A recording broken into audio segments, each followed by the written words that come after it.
Friends, Deadheads, everybody, thank you for joining me. It's the end of 2022. What a year it's been.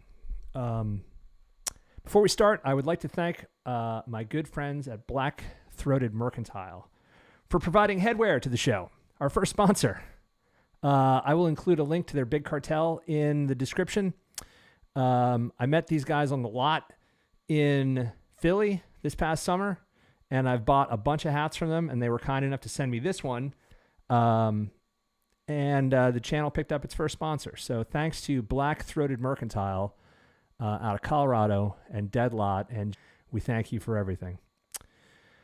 Yeah, 2022 has been an interesting year. The catalyst for me to develop the YouTube channel was that going on 2 years ago, I posted a video of me playing my Stratocaster through my Garcia rig at my old house, just as kind of a lark to sort of plug the cabinets I was making and to just kind of hear myself talk. And lo and behold, this summer, that video, in my little tiny world, took off and pretty soon had a couple thousand views. I think the catalyst for that was that people started searching Jerry Garcia Stratocaster.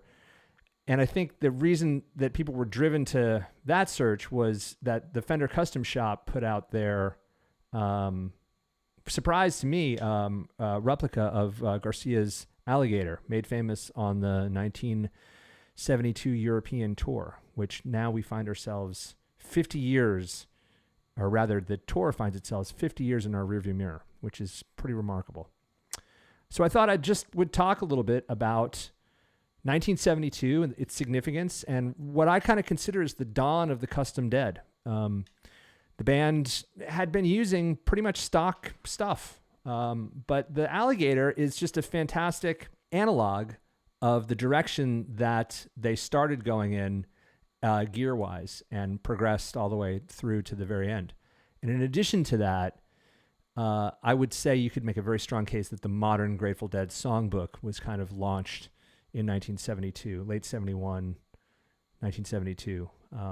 Pigpen's influence is sort of on the wane. Sadly, he passes the following year. And the new members of Keith and Donna Gaccio, their influence is immediately resonant with the band. And the table is sort of set for the magic that followed in the 1970s for the Grateful Dead. So what can I say that hasn't already been said about Europe 72? But there's been a lot.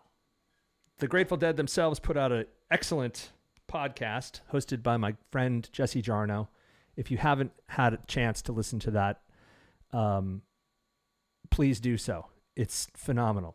It's fodder for the soul, and it's just a great finishing school for Deadheads. As self-congratulatory as I can be about my knowledge about the band, there's a lot of stones that are unturned, and there was a lot that were unturned for me by Jesse and the podcast. So thanks to them for the work that they do. So yeah, let's talk about Europe 72.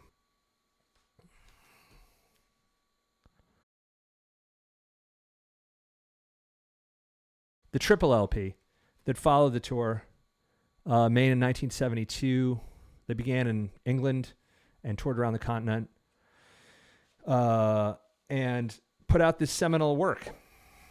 Some heavy hitters on this album: Cumberland Blues, He's Gone, One More Saturday Night, Jackstraw, The Hank Williams classic, You Win Again. China Cat Sunflower, I Know Your Rider. Brown Eyed Women, Hurts Me Too. Ramble on Rose, Sugar Magnolia, Mr. Charlie, Tennessee Jed, Truckin', Epilogue, Prelude, and The Magic Morning Dew, recorded at the Lyceum in London at the tail end of the tour. The band turns a corner with this material. It took me... My friend Jamie pointed this out to me, that put yourself in Robert Hunter's shoes. You have churned out this kind of prolific songbook. And gee, wouldn't it be nice to have a studio treatment for these new songs? Well, the Dead didn't do that. This is the only officially released, I mean, I don't even know what to really call it. These are live versions of songs that went on to be war horses for the band. He's Gone, Jack Straw, Ramble on Rose, Brown Eyed Women. This is the only place, if you're a Deadhead in the 70s, if you wanted to go to your record store, that you could find them, was on this record. It speaks to the way that they did business and the way they approached the creative process, where if I was Hunter, I kind of would want to hear the studio treatment of He's Gone in all its glory. But being the Grateful Dead, that song lives in the ether, and it lives in the live arena. And there's something kind of profound and wonderful about that.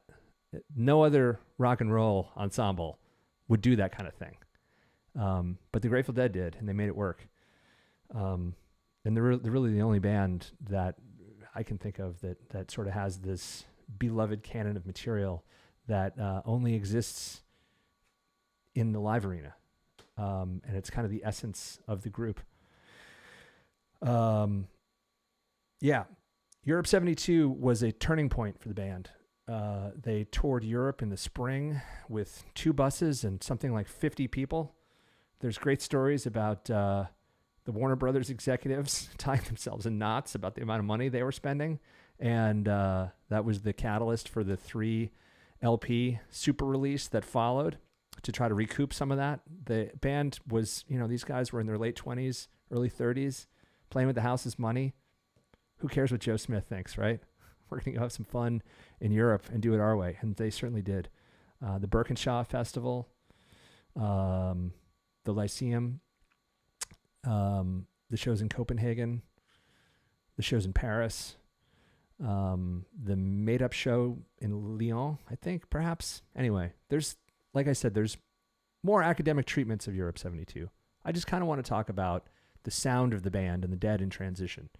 As I mentioned at the beginning, Pigpen's influence was waning, and Keith Starr was on the rise, and the sound of the single drummer, Grateful Dead, is front and center. The band, the Bakersfield sound of the band was really taking off, and it was really something to behold. The improv sections, basically every other night they played a lengthy Dark Star or other one, or a long playing in the band, which was new to the repertoire, was finding its way into the first set.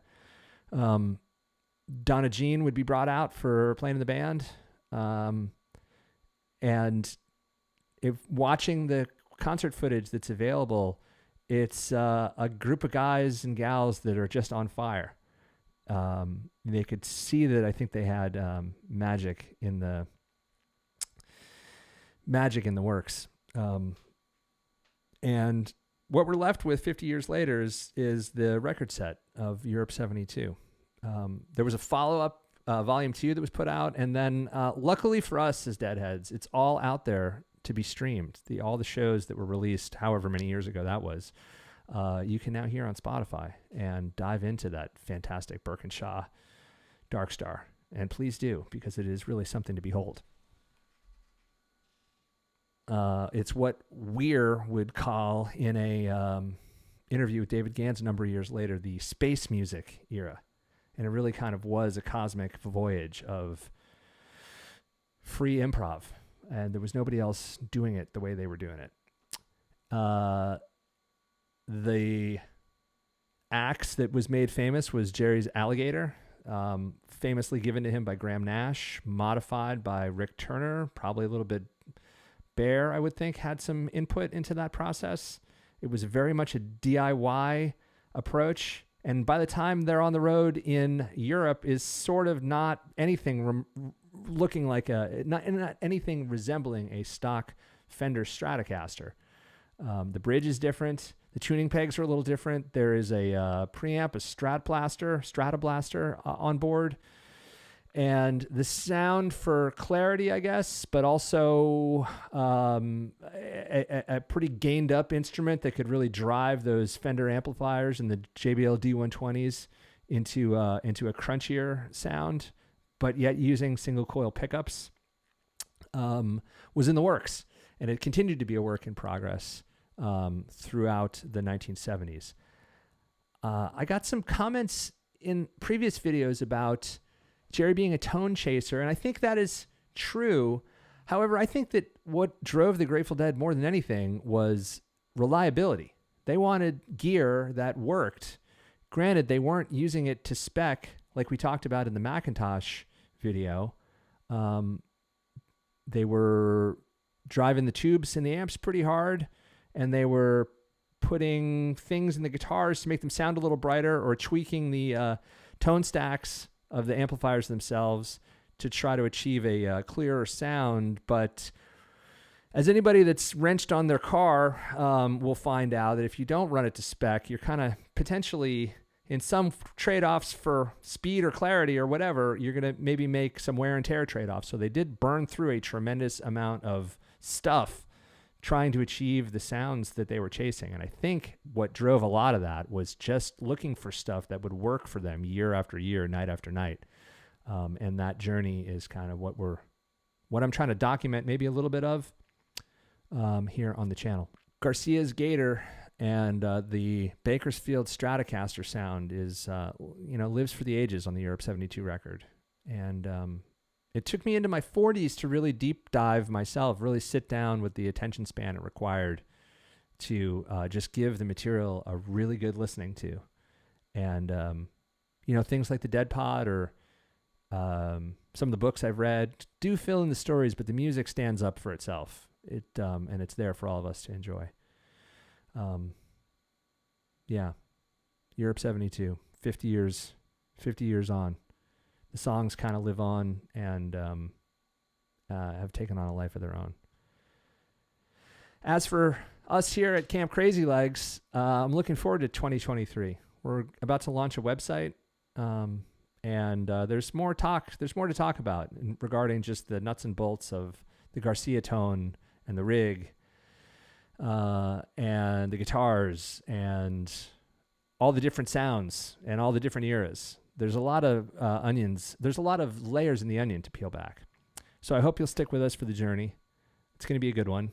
And I'd like to say thanks very much for taking the interest and the time to listen to my musings, basically. 2023, hopefully we'll have some interviews, perhaps. I'd like to document some of the characters that are in the scene. Maybe not I'm not going to make any promises of interviewing people that are in the band. That'll never happen. But there's a lot of peripheral folks whose stories need to be told, and I sure would like to hear them.